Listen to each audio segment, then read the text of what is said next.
লীলা মজুমদার রচিত বুনোহাঁস গল্পের চতুর্থ পাঠে পঞ্চম শ্রেণীর শিক্ষার্থীদের স্বাগত জানাই।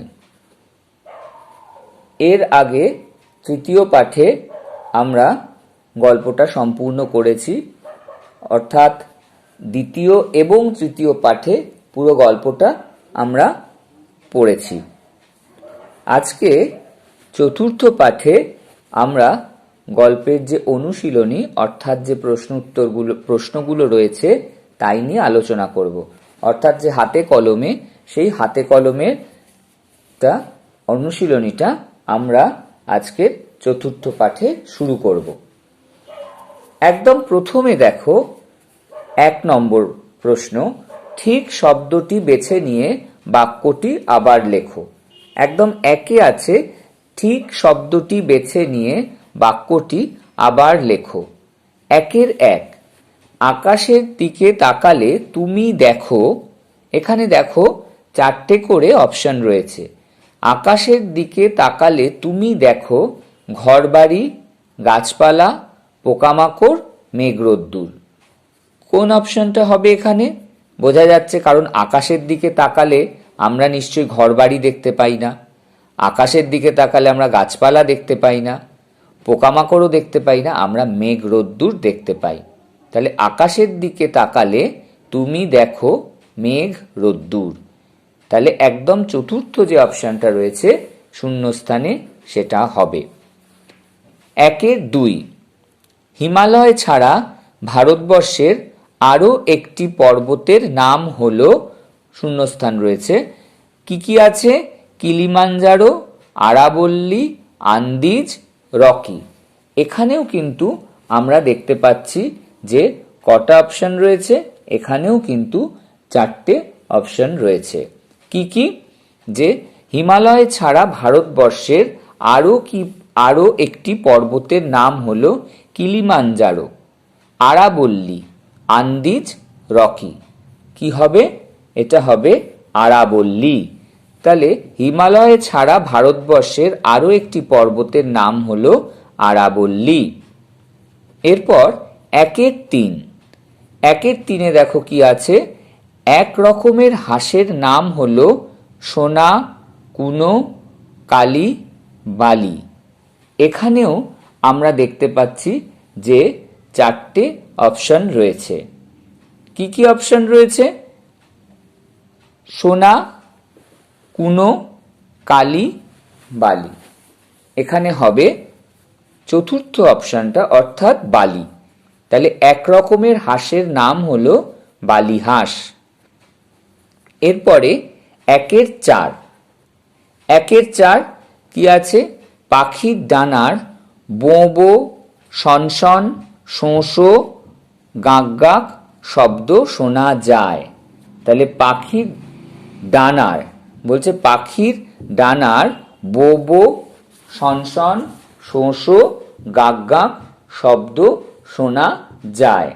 তাহলে পাখির ডানায় কোনটা হবে? এখানেও 4টে অপশনের মধ্যে একটা হবে, শোঁ শোঁ শব্দ শোনা যায়। গাঁক গাঁকটা হবে না কিন্তু। কেন হবে না? ওখানে কিন্তু গাঁক গাঁক করে ডাকছে, কেউ ডাকতে ডাকতে যাচ্ছে, গাঁক গাঁক শব্দ শোনা যাচ্ছে। ওটা কিন্তু ডানার শব্দ নয়, ওটা ডাক, ওটা হচ্ছে ওদের গলার স্বর। তাহলে পাখির ডানার শোঁ শোঁ শব্দ শোনা যাচ্ছে। তাহলে 1-এর 1 হচ্ছে মেঘরোদ্দুর, 1-এর 2 হচ্ছে আরাবল্লী, 1-এর 3 হচ্ছে বালিহাঁস, 1-এর 4 হচ্ছে শোঁ শোঁ। এরপরে আমরা চলে যাব 2 নম্বরে। 2 নম্বর প্রশ্নে বলছে ক এর সঙ্গে খ স্তম্ভ মিলিয়ে লেখো। ক এর সঙ্গে খ স্তম্ভ মিলিয়ে লেখো। অর্থাৎ ক স্তম্ভে কতগুলো শব্দ রয়েছে, খ স্তম্ভে কতগুলো শব্দ রয়েছে। এবার কোনটার সঙ্গে কোনটা মিলছে? দেখো প্রথমে রয়েছে বরফ, আর খ স্তম্ভে রয়েছে শুরু। অর্থাৎ ক স্তম্ভের প্রথম শব্দ রয়েছে বরফ, আর খ স্তম্ভে রয়েছে শুরু। তাহলে বরফের সঙ্গে শুরুর কিন্তু কোনো মিল নেই, মিলিয়ে লিখতে বলছে। তাহলে বরফের সঙ্গে কি আছে? তারপরে দেখো খ স্তম্ভে রয়েছে হিমানি। তাহলে হিমানি মানে হচ্ছে বরফ। তাহলে ক স্তম্ভের সঙ্গে খ স্তম্ভ মিলে কি হচ্ছে? বরফ। এখানে হচ্ছে হিমানি। বুনো, বুনোর সঙ্গে কোনটা মিল আছে? বন্য। আমি প্রথমেই বলেছিলাম বুনো হাঁস গল্প পড়াতে গিয়ে বুনো শব্দের অর্থ বলেছিলাম বন্য। বুনো হাঁস পড়াতে গিয়ে একদম প্রথমেই বলেছিলাম আমি বনে থাকে যে বা বন্য। তাহলে বুনো হচ্ছে কস্তম্ভ, সেখানে খস্তম্ভে হচ্ছে বন্য। কুড়ি, কুড়ি মানে কি? কুড়ি দেখো এখানে হচ্ছে কুড়ি, কুড়ি মানে হচ্ছে গাছের যে ফুল ফোটে তার যে সূচনায় যেটা থাকে সেটাকে কুড়ি বলে, অর্থাৎ কুড়ি থেকে আস্তে আস্তে ফুলটা প্রস্ফুটিত হয়। তাহলে কুড়ি এখানে খস্তম্ভে হচ্ছে কলি, আরেকটা কুড়ির আরেকটা নাম হচ্ছে কলি। এরপরে দেখো রয়েছে কস্তম্ভে চঞ্চল। চঞ্চল এখানে কি হচ্ছে? আমরা একটু আগেই মানে এর আগে যখন আমরা পড়েছিলাম, পড়ার সময় আমি বলেছিলাম চঞ্চল মানে হচ্ছে অধীর বা ব্যাকুল বলেছিলাম। তাহলে এখানে যেটা রয়েছে কস্তম্ভে চঞ্চল, খস্তম্ভে সেটা হবে অধীর। এরপরে রয়েছে কস্তম্ভের একদম শেষ শব্দ আরম্ভ। আরম্ভ মানে কি? শুরু। একদম খস্তম্ভের প্রথম শব্দ শুরু। তাহলে কি আসছে? আমরা এগুলো তাহলে কি দেখতে পাচ্ছি মেলাতে গেলে? একদম বরফ হিমানি, বুনো বন্য, কুড়ি কলি, চঞ্চল অধীর, আরম্ভ শুরু। এরপর আমরা চলে যাব ৩ নম্বর প্রশ্নে।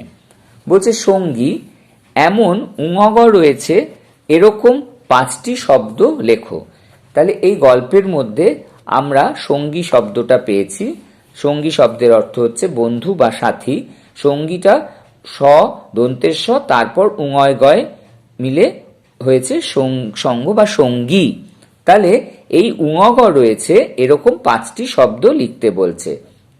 এগুলো তোমরা নিজেরা লিখবে, তাও আমি কিছু কিছু বলে দিচ্ছি। যেমন অঙ্গ, অ উঙয় গয় অঙ্গ। বঙ্গ, ব উঙয় গয় বঙ্গ। রঙ্গ, র উঙয় গয় রঙ্গ। ভঙ্গ, ভ উঙয় গয় ভঙ্গ। বিহঙ্গ, বিহঙ্গ মানে হচ্ছে পাখি। বিহঙ্গ, বি হ উঙয় গয় বিহঙ্গ। সঙ্গ, স উঙয় গয় সঙ্গ। এরকম অনেক শব্দ তৈরি করা যায়। উঙয় গয় রয়েছে এরকম অনেক শব্দ তৈরি করতে পারবে। এরপরে দেখো ৪ নম্বর প্রশ্ন। ৪ নম্বর প্রশ্নে কি বলছে? ঘটনাক্রম সাজিয়ে লেখো। ঘটনাক্রম সাজিয়ে লেখো অর্থাৎ কোনটার পর কোন ঘটনাটা হয়েছে। এই যে গল্পটা ভালো করে পড়বে, পড়লে বুঝতে পারবে কোন ঘটনার পর কোন ঘটনা এসছে। যেমন দেখো ৪-এর ১ দিয়েছে দেশে ফিরে ওরা বাসা বাঁধবে বাচ্চা তুলবে। ৪-এর ২ হাঁসের ডানা জখম হলো। ৪-এর ৩ সারা শীত কেটে গেল। ৪-এর ৪ বুনো হাঁস দক্ষিণ দিকে উড়ে যেত। ৪-এর ৫ আরেকটা বুনো হাঁসও নেমে এসে এটার চারিদিকে উড়ে বেড়াচ্ছে। এখানে কতগুলো বাক্য দিয়েছে আমরা দেখতে পাচ্ছি, ১ ২ ৩ ৪ ৫ করে ৫টা বাক্য। এবার বলছে কি ঘটনাক্রম সাজিয়ে লেখো। তাহলে ঘটনাক্রম সাজিয়ে লেখো মানে এই গল্পটা পড়লে আমরা যে ঘটনার পর যে ঘটনা, অর্থাৎ একটা ঘটনার পর আরেকটা ঘটনা যেভাবে আসছে সেই ক্রম অনুযায়ী লিখতে হবে। যেমন ৪-এর ১ রয়েছে দেশে ফিরে ওরা বাসা বাঁধবে বাচ্চা তুলবে, তা তো ওটা গল্পের প্রথমে নেই। তাহলে এইখানে দেখতে হবে গল্পের প্রথমে কি আছে। যেমন ৪-এর ৪টা দেখো রয়েছে বুনো হাঁস দক্ষিণ দিকে উড়ে যেত। আমরা গল্পের সূচনাতেই দেখেছি বুনো হাঁসের দল ঝাঁকে ঝাঁকে দক্ষিণ দিকে উড়ে যাচ্ছে, অর্থাৎ উত্তর থেকে দক্ষিণ দিকে উড়ে যাচ্ছে। তাহলে দক্ষিণ দিকে উড়ে যেত এটা প্রথম হবে, অর্থাৎ ৪-এর ৪ যে রয়েছে সেটা হবে প্রথমে, অর্থাৎ বুনো হাঁস দক্ষিণ দিকে উড়ে যেত। তারপরে কি আছে দেখো ৪-এর ২ আসবে হাঁসের ডানা জখম হলো। তাহলে তারপরে কি হবে? হাঁসের ডানা জখম হলো ৪-এর ২। তারপরে কি হবে? হাঁসের ডানা জখম হওয়ার পর কি আছে? আরেকটা বুনো হাঁসও নেমে এসে এটার চারিদিকে উড়ে বেড়াচ্ছে, অর্থাৎ ৪-এর ৫। তাহলে প্রথমে আসছে ৪-এর ৪, তারপরে আসছে ৪-এর ২, তারপরে আসছে কিন্তু ৪-এর ৫। আরেকটা বুনো হাঁসও নেমে এসে এটার চারিদিকে উড়ে বেড়াচ্ছে। এটা গেল 3 নম্বর। তারপরে কোনটা আসছে দেখো 4-এর 3, সারা শীত কেটে গেল। সারা শীত কেটে গেল, এটা হচ্ছে 4-এর 3টা আসছে 4 নম্বরে। তারপরে 5 নম্বরে কি আসছে 4-এর 1, দেশে ফিরে ওরা বাসা বাঁধবে বাচ্চা তুলবে। দেশে ফিরে ওরা বাসা বাঁধবে বাচ্চা তুলবে। তাহলে আমি যদি পরপর এগুলো ধরো ক্রম অনুযায়ী সাজাই, তাহলে কিরম আসছে বিষয়টা? বুনো হাঁস দক্ষিণ দিকে উড়ে যেত, হাঁসের ডানা জখম হলো, আরেকটা বুনো হাঁসও নেমে এসে এটার চারিদিকে উড়ে বেড়াচ্ছে, সারা শীত কেটে গেল, তারপরে দেশে ফিরে ওরা বাসা বাঁধবে বাচ্চা তুলবে। তাহলে 4 নম্বর প্রশ্নটা ঘটনাক্রম সাজিয়ে লেখো। এভাবে আমরা ঘটনাক্রম সাজিয়ে লিখব। যদি পরীক্ষায় এ ধরনের প্রশ্ন দেয়, তাহলে এভাবে ঘটনাক্রম সাজিয়ে আমরা বাক্যগুলোকে ওভাবে লিখে দেব। তাহলে কি বলছে, যদি বলে ঘটনাক্রম সাজিয়ে লেখো, আমরা তাহলে কি লিখব?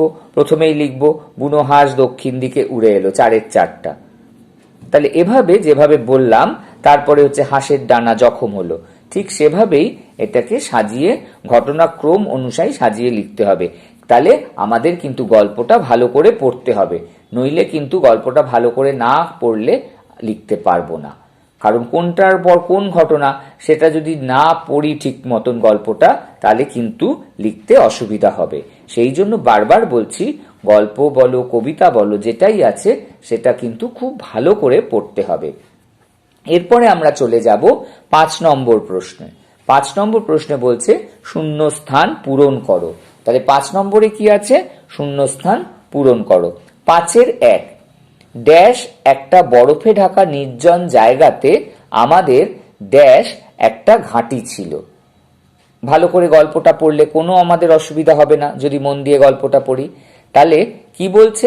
ড্যাশ একটা বরফে ঢাকা নির্জন জায়গাতে, লাদাখের একটা বরফে ঢাকা নির্জন জায়গাতে আমাদের ড্যাশ একটা ঘাঁটি ছিল, জোয়ানদের একটা ঘাঁটি ছিল।